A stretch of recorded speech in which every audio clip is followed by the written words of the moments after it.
You ask Tiger to solve. This deals with linear equations with one unknown. The final result is x equals -2. Let's solve it step by step. Simplify the expression.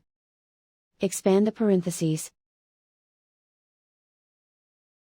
Multiply the coefficients. Simplify the arithmetic. Group all x terms on the left side of the equation. Subtract 8x from both sides.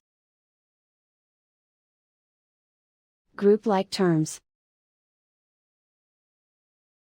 Simplify the arithmetic. Group like terms. Simplify the arithmetic. Group all constants on the right side of the equation. Subtract 3 from both sides. Simplify the arithmetic.